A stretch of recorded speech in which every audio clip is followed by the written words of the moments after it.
Satu tinjauan tempatan mendapati sekitar 70% remaja dan ibu bapa percaya syarikat-syarikat media sosial perlu lebih bertanggungjawab dalam melindungi para pengguna daripada bahaya online. Pada masa yang sama, para responden menggesa pihak sekolah supaya memainkan peranan lebih besar dalam menawarkan pendidikan kecelikan digital selain undang-undang lebih tegas demi mencipta sekitaran online yang lebih selamat.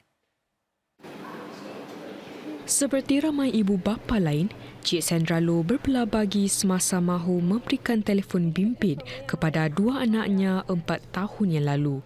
Anaknya ketika itu berusia 12 dan 14 tahun. Cik Sandra akhirnya bertekad membantu anak-anaknya mengemudi dunia digital dengan selamat dengan mengimbangi manfaat dan risikonya. Kini, Cik Sandra ingin membantu orang lain pula. Alat digital yang beliau cipta ini membantu kanak-kanak mengenali potensi bahaya online sambil memastikan para ibu bapa turut terlibat dalam proses berkenaan. So it's quick 5 questions. The child answers the same question as the parent, and then when the answers pop up, it will tell you whether it's matching or not matching. For example, the question will be like, okay, do you share your passwords? You know, someone wants to ask you for a password, do you share? The answer is no, you will not be giving. And then, which is great, but the better answer will be no, don't share, and also tell a trusted adult. You see, so that's the extra step in there. This is very important for younger children. Bengkel-bengkel juga diadakan untuk para ibu bapa belajar dengan lebih mendalam lagi kecelikan digital. Syarikat-syarikat media sosial turut mengambil langkah berjaga-jaga tambahan di tengah-tengah tekanan yang semakin meningkat untuk melindungi para pengguna.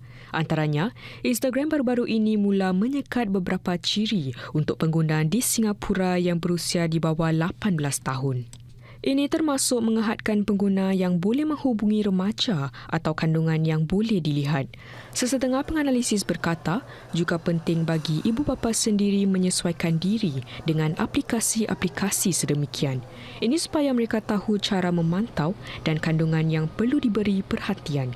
Pun begitu, lebih banyak lagi harus dilakukan demi mendidik orang ramai agar dapat membezakan apa yang selamat dan apa yang tidak di wadah online. What kind of links are deemed dangerous, when to click and when to question, how to validate and verify sources of information.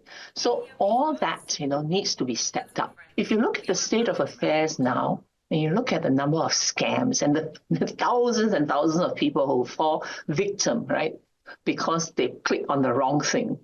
I think that's a clear warning to society at large that we need to do more. Beliau turut menekankan perlu perlindungan lebih kukuh untuk menapis laman online yang boleh diakses para pengguna muda, terutama sekali apabila mereka melayari internet seorang diri. Lagipun, kandungan yang mereka lihat sama ada secara sengaja atau tidak akan memberi kesan yang berkekalan dalam hidup mereka. Sektor penghilangan Singapura mengambil sikap optimis tetapi berhati-hati bagi suku pertama 2025.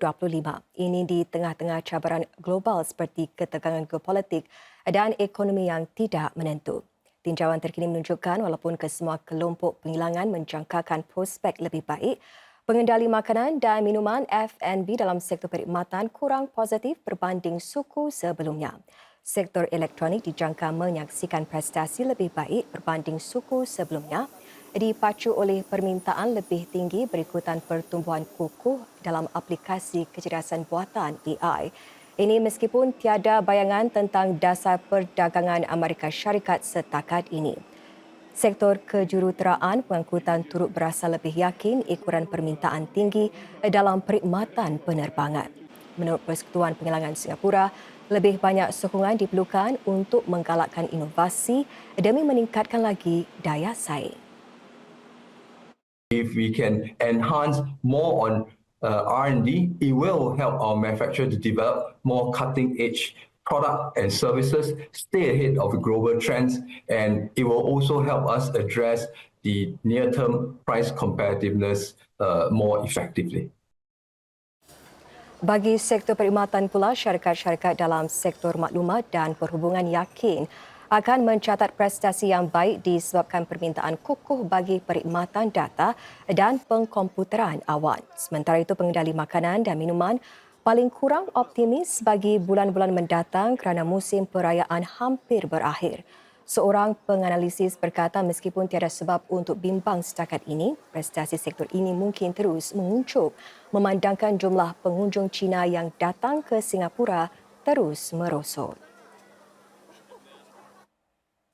Menteri Kanan Lee Hsien Loong menggesa masyarakat Cina supaya bekerjasama dengan pemerintah untuk memperkukuh fabrik sosial. Berucap di acara jamuan musim bunga Pusat Kebudayaan Cina Singapura, dia berkata masyarakat Cina memainkan peranan penting dalam masyarakat berbilang kaum negara ini. SM Lee menekankan bahawa sama ada negara ini dapat terus bersinar-sinar selama 60 tahun lagi bergantung kepada sama ada rakyat Singapura boleh terus berjuang mencapai kecemerlangan. Dia menggesa masyarakat Cina supaya terus memainkan peranan kepimpinan dan bekerjasama dengan pemerintah demi memperkuat fabrik berbilang kaum dan perpaduan di negara ini. SM Lee menambah peranan persatuan-persatuan suku kaum kini sudah berubah. Dahulu ia membantu pendatang baru menyesuaikan diri di Singapura dan memupuk semangat jati diri. Walaupun persatuan-persatuan suku kaum terus memainkan peranan itu, SM Lee berkata usahanya sahaja tidak mencukupi. Dia menambah bahawa rakyat Singapura mesti terus berfikiran terbuka manakala pendatang baru juga mesti berusaha untuk mengasimilasikan diri mereka. Timbalan Perdana Menteri Heng Swee Keat berkata Singapura dan Jerman harus belajar antara satu sama lain dan memperdalam perkongsian untuk membina kekuatan masing-masing. Di PM Heng berkata demikian semasa lawatan kerja beliau ke Berlin di mana beliau membincangkan isu penduduk semakin menua dan teknologi dengan pemimpin-pemimpin Jerman. Di PM Heng melawat syarikat-syarikat seperti Siemens Energy dan Motion Lab Berlin di mana beliau melihat inovasi dalam teknologi hijau. Beliau juga bertemu dengan para pemimpin Jerman dalam sektor keuangan dan ekonomi. Di PM Heng menarik perhatian bahawa Singapura adalah pintu masuk ke Asia bagi para peniaga Jerman. Ini kerana rangkaian hubungan Singapura dalam ASEAN dan di peringkat global. Encik Heng berharap meningkatkan kerjasama dalam bidang-bidang seperti pendigitalan. Badan Pengawas Persaingan Singapura CCCS memberi lampu hijau kepada usaha-sama yang diperluas antara Singapore Airlines SIA dan syarikat penerbangan kebangsaan Jerman Lufthansa. SIA dan Lufthansa percaya bahawa perkongsian ini akan mendorong tambang yang lebih bersaing dan menawarkan senarai perkhidmatan lebih luas kepada para pelanggan. Ini bukan kali pertama kedua-dua syarikat berbuat demikian. Pada tahun 2016, SIA dan Lufthansa mencadangkan usaha sama yang serupa yang termasuk penyelarasan dalam perkara-perkara seperti penetapan harga untuk laluan-laluan tertentu.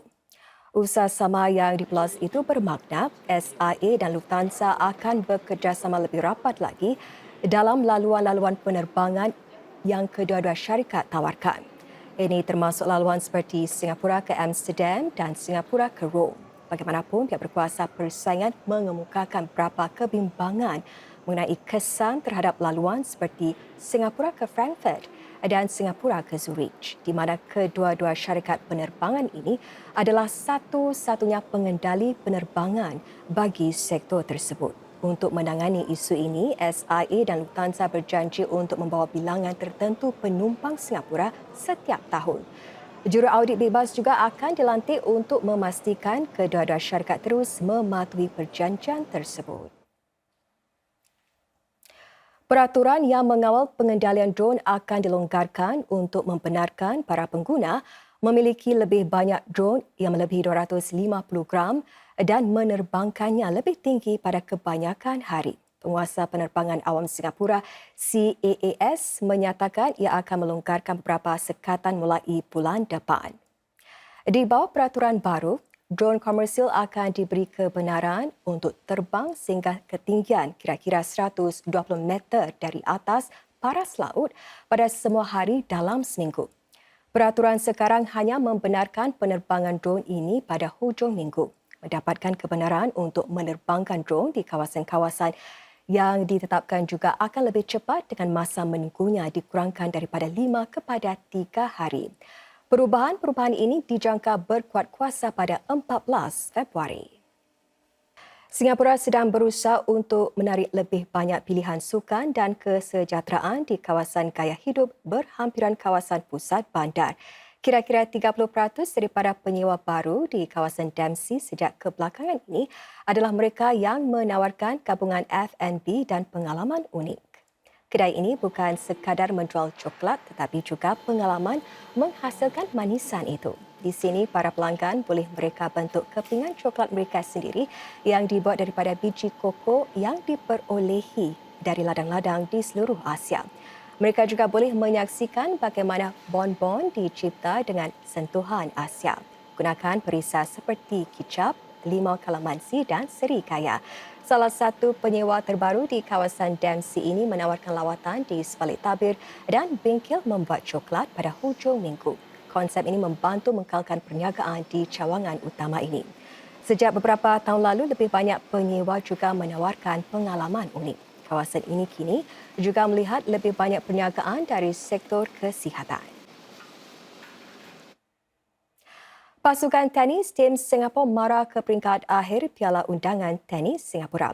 8 sekumpulan itu akan berentap dengan Indonesia untuk dijulang sebagai juara Rihab Tenis Kalang esok. Menurut pasukan itu, pertandingan yang diadakan buat julung-julung kalinya ini merupakan peluang terbaik untuk menguji kemahiran mereka dan menimba pengalaman menjelang Sukan SEA yang dianjurkan Thailand lewat tahun ini.